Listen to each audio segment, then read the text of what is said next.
few months after we were married, they said,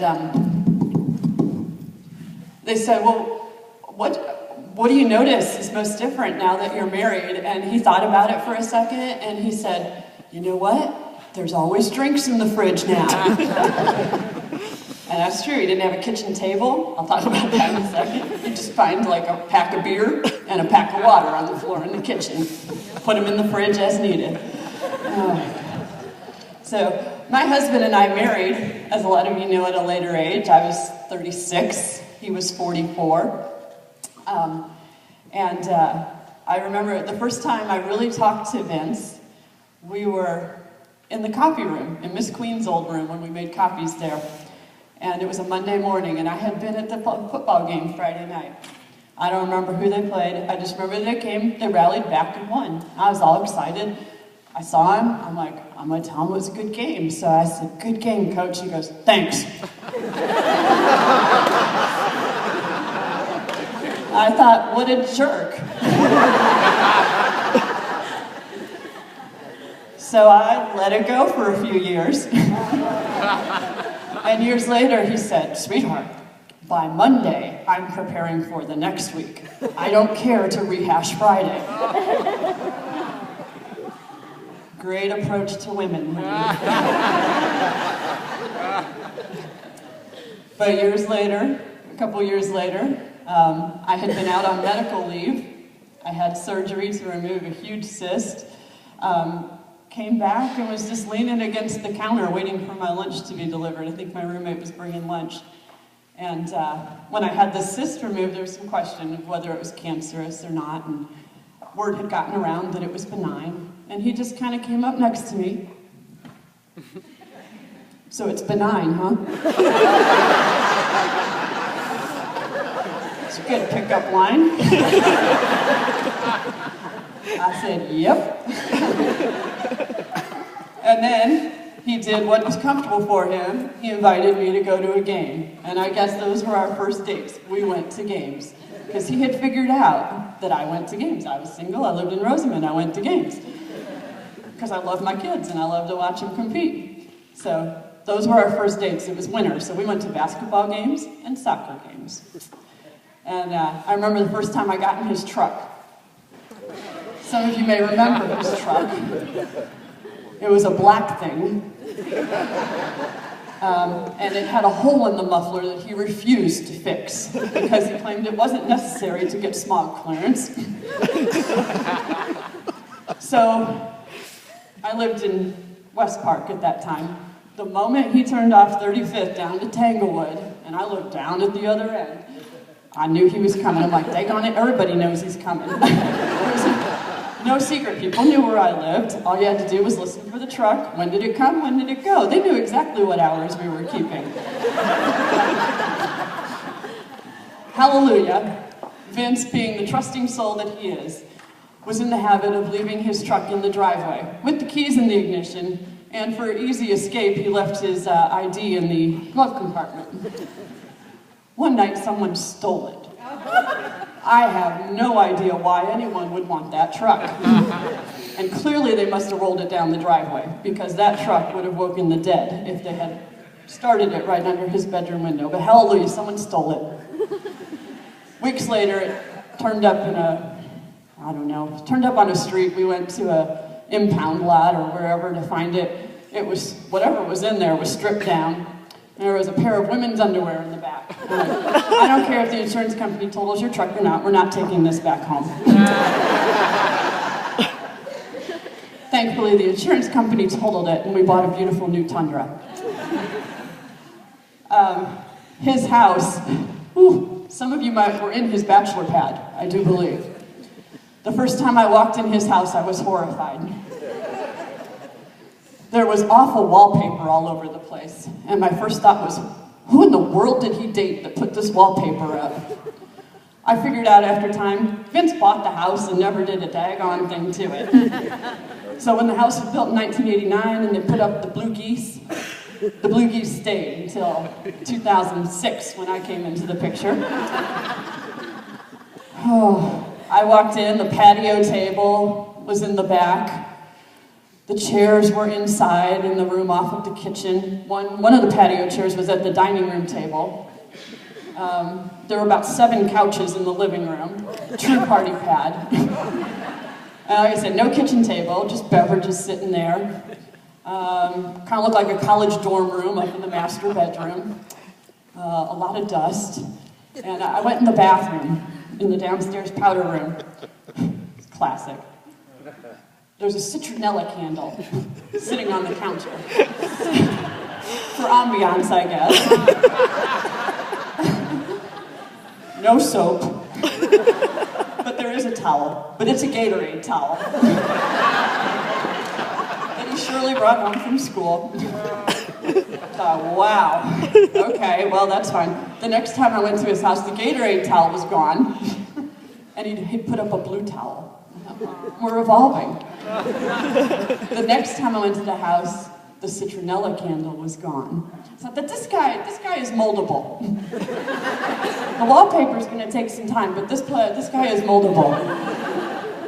But he gave me full reign of his house when we merged our lives, and I brought my stuff, and I remember I got all the stuff moved, and Jesus and Javi helped us that day, and he looked around, he said, "Where did all this shit come from?" I'm like, "That's my stuff, dear."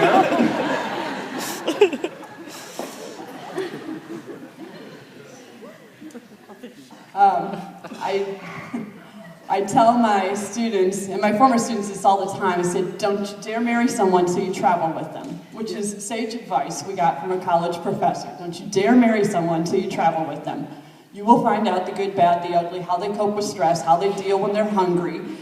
When things go wrong, you need to travel with someone. So Vince and I did travel cross country a couple times before we got married, and you know, he's a geographer. And I was very excited because we were heading towards Ohio, and I said, "Oh my gosh, honey, I'm so excited, we're gonna cross the Mississippi." And he said, "Why are you excited about that?" I said, "Because when I moved out here, I didn't cross the Mississippi." Now, I lived in Ohio, okay, for those of you that have an orientation of the United States. I moved from Ohio to California. I said, "Well, when I moved out here, I never crossed the Mississippi." This is impossible. He looked at me, and he tried to kind of figure out in his brain exactly what route I took to get to California. And he said, "Sweetheart, you had to cross the Mississippi." Like, "Oh, no, no, no, no." I told him my route. He said, "You crossed in Memphis." I said, "Oh, no, no, no, no, no." Well, what had happened, it was snowing in Memphis when we drove cross country, and I was so stressed out about the snow, I had forgotten that we were crossing the Mississippi. The guy married me anyway. I think he had his doubts. But that was our running joke of how I moved to California without crossing the Mississippi. The big test for me was our dog. Not our dog, my dog. Rolly was in the picture first. And I knew it was a deal breaker. You had to get along with my husband, or you had to get along with my dog if you were going to get along with me. Because if you didn't get along with the dog, I'm keeping the dog and I'll keep looking. And I was very nervous. I said, "I don't know, he's not had a lot of exposure to men, and he's going to be kind of antsy about this, and you know, I don't know how it's going to go." Oh my goodness.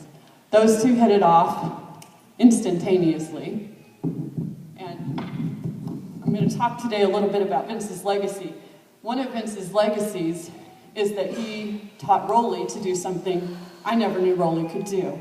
Rolly was 2 or 3 years old when we started dating, and he barked a lot, does it? And Vince said, "I'm going to teach him to sing." "No, you're not.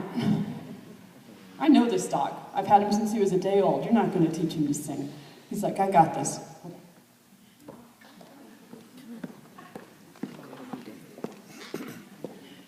Performance on command.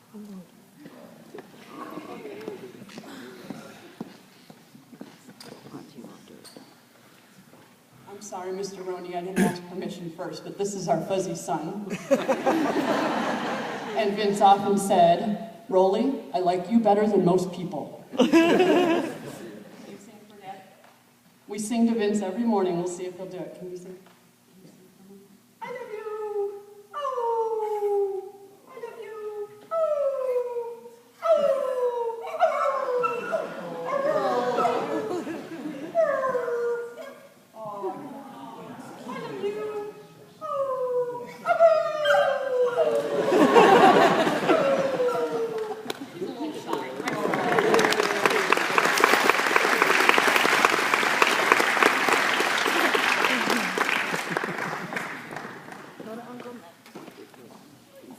So that was his legacy with the dog.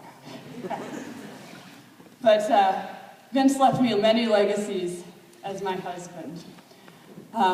He made sure that I knew I was loved every single day. Young men, tell your young women, your wives, your girlfriends, every day that you love them and they're beautiful. They don't feel it every day, but they will believe it if you tell them every single day. There wasn't a day that went by that he didn't tell me that on multiple occasions. My husband's legacy, he taught me partnership. And I think that's the thing I will miss most, is being a partnership and working together. We would often do high five in the kitchen, in the living room, getting through a task that neither one of us thought we had the domestic skills to get through. He's not a handyman. We'd buy furniture to put together, he's like, I'll hand you the tools. But we figured out how to make our partnership work. His legacy, because he was responsible and smart, he left me a home that's almost paid off. And he said, sweetheart, I want you to be mortgage-free when you're 45. And I thank him for that peace of mind. The legacy, he left me with a deeper love for my profession. He taught me how athletics and academics go hand in hand. He taught me how to love my athletes better, how to serve them better. He taught me never to give a test on Monday or Tuesday if it's a 3-day weekend. And I always give him credit for that because I would stick to the calendar. And Vince would say, they're not going to do well on Monday. Yesterday at our family service, some of us shared our thoughts about Vince's legacy and his impact on our lives. And our niece Crystal shared how Vince helped her face her fears. And I thought about that last night. He helped me face my fears, whether it was a fear about starting a master's program or a fear of going somewhere, doing something, saying something to someone. He helped me face my fears as well. He had a way of emboldening you because he understood he was often the underdog himself, but nobody had fight like he did. And so he taught me how to fight and compete. Even if you think it's inevitable that you're going to lose, you fight and you compete. The legacies he has left me in his former athletes, who are now young men and women, is invaluable. I've had the opportunity to talk with some of his former athletes, to see their lives mold and to know that Vince played a small part in that, but to hear them reflect on what he taught them and what he instilled in them, and to see these young men now come alongside of me and keep in touch with me. What can we do for you? How can we support you?